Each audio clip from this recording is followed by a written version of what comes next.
Hi guys, next method है हमारा equals. इसका पूरा जो मेथड लिखा हुआ है, पब्लिक बूलियन इक्वल्स ऑब्जेक्टिव, ठीक है। To perform content comparison where case is important. जब आपको कंपैरिजन करना हो कंटेंट के बीच, ठीक है, तब हम लोग इस मेथड का यूज करते हैं, यानी कि इक्वल्स मेथड का यूज करते हैं। ये बूलियन वैल्यू रिटर्न करता है, यानी कि ट्रू या फॉल्स करेगा। ठीक है, कंटेंट कंपैरिजन यानी कि अगर कंटेंट मैच कर रहा है, दोनों कंटेंट सेम है, तो बूलियन वैल्यू रिटर्न होगा ट्रू। अगर दोनों सेम नहीं है तो बूलियन वैल्यू रिटर्न होगा फॉल्स। ठीक है, और ये केस सेंसिटिव होता है। Where case is important, case sensitive यानी कि अगर आपने लिखा हुआ है ए बड़ा और ए छोटा, तो दोनों का मीनिंग अलग अलग लिया जाएगा। ठीक है, ये एक्चुअली ऑब्जेक्ट क्लास का एक मेथड है जिसको कि ओवरराइड किया गया है। ठीक है, सो चलिए देखते हैं इसका एग्जांपल। ठीक है, यहाँ में लिखा हुआ है string S T geeky, string S T geeky, यहाँ भी गीकी लिखा हुआ है, यहाँ भी गीकी लिखा हुआ है। इसका एस टी है, ये ST1 है। ST2 में मैंने लिखा हुआ है सोज, और ST3 में मैंने लिखा हुआ है फिर से गीकी, लेकिन इस गीकी का जी बड़ा है। ठीक है, मैं इसको कंपेयर कर रहा हूँ, ये जो कंटेंट है मेरे, ठीक है, ये कंटेंट है, ऑब्जेक्ट का कंटेंट है। सो इसको हम लोग कंपेयर करेंगे, कंपेयर कर रहे हैं। कंपेयर करने का तरीका वही है, ST से आप इसको कॉल करेंगे, इस मेथड को कॉल कर रहे हैं। ठीक है, सो ST कंपेयर कर रहे हैं आप, ST को कंपेयर कर रहे हैं इस ST1 से, यानी कि इसको कंपेयर कर रहे हैं आप इससे। तो ये दोनों तो सेम है, इसका आउटपुट क्या आएगा, आपका ट्रू आएगा। चलिए, पहले स्टेटमेंट का आउटपुट आपका ट्रू आने वाला है, ये हम लोगों ने समझ लिया पहले ही। ओके, दूसरा स्टेटमेंट मैंने लिखा हुआ है, इसमें मैंने लिखा हुआ है ST इक्वल्स ST2, यानी कि ST equal ST2।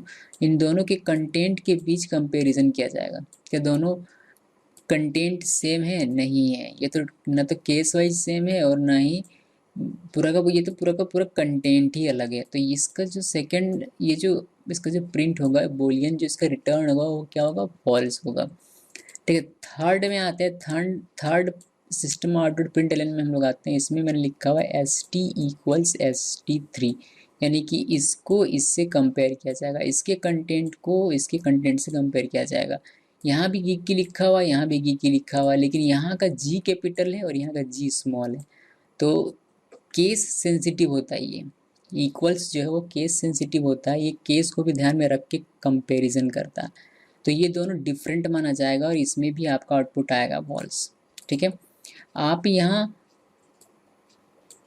Reference variable लिखने के बजाय यहाँ डायरेक्ट आप स्ट्रिंग लिटरल भी लिख सकते हैं कंपेयर करने के लिए, जैसा कि आप यहाँ देख पा रहे हो। इसमें लिखा हुआ है ST डॉट इक्वल्स गीकी, ये सारे कैपिटल में, और ST में क्या है, गीकी स्मॉल में। ठीक है, ये स्मॉल में है, बट यहाँ मैंने स्ट्रिंग लिटरल से कंपेयर किया हुआ इस लिटरल से, दोनों का वर्ड सेम है, बट ये कैपिटल में और ये स्मॉल में। जस्ट बिकॉज ये कैपिटल और ये स्मॉल में है, इन दोनों को डिफरेंट माना जाएगा और इसका भी रिजल्ट आपका फॉल्स आएगा। यानी कि सिर्फ एक कंडीशन में, इस ऊपर वाले कंडीशन में ट्रू आएगा, बाकी सभी में फॉल्स आना चाहिए। चलिए इसको रन करते हैं, ट्रू आया, बाकी सब में फॉल्स। ठीक है, बहुत अच्छी बात है। देखिए, इक्वल्स का यूज़ कहाँ करते हैं आप, इक्वल्स का यूज़ आप वहाँ करेंगे जहाँ आपको किसी चीज़ को वैलिड करना हो। वैलिड करना मीन्स यूज़र से आप कुछ इनपुट ले रहे हैं और वो आप चेक करना चाहते हैं कि उसने जो इंटर किया है वह और आपने जो कंडीशन लगाया है वह दोनों मैच कर रहा है या नहीं कर रहा है। अगर दोनों मैच कर रहा है तो एक ब्लॉक ऑफ स्टेटमेंट रन करेगा, अदरवाइज रन नहीं करेगा। या फिर इसको इस तरीके से समझें, लॉगिन जब हम लोग करते हैं फेसबुक में, जब हम लोग लॉगिन करते हैं तो वहाँ पासवर्ड फील्ड रहता है। तो पासवर्ड हम लोग जो लिखते हैं वह उसके डेटाबेस से मैच करेगा, तो हम उसको पता चलता है कि हाँ ये सही बंदा है, इसको इसका जो पासवर्ड है वो इस आईडी से लगा हुआ है, इस आईडी के लिए ही पासवर्ड है, और वो दोनों को मैच करता है कि हाँ ये जो पासवर्ड है, ये जो इंटर कर रहा है पासवर्ड यूज़र, ये पासवर्ड और जो डेटाबेस में पासवर्ड है, दोनों ही पासवर्ड इक्वल है, इसीलिए आप लॉगिन कर सकते हैं। और वहाँ पासवर्ड जो होता है वो केस सेंसिटिव भी होता है, यानी कि A B आपको ध्यान में रखना पड़ता है कैपिटल और स्मॉल में। तो इसका सबसे बेस्ट एग्जांपल वही है मेरे ख्याल से, पासवर्ड। ओके, सो वहाँ इक्वल्स का आप यूज़ कर सकते हैं, जिससे कि मान लीजिए कि ये आप इंटर कर रहे हैं वो पासवर्ड है और ये वह पासवर्ड जो फेसबुक के डेटाबेस में है। ठीक है। सो ये दोनों कंपेयर किया जाएगा, ये और ये कंपेयर किया जाएगा, इसका कंटेंट और इसका कंटेंट, दोनों का कंटेंट कंपेयर किया जाएगा।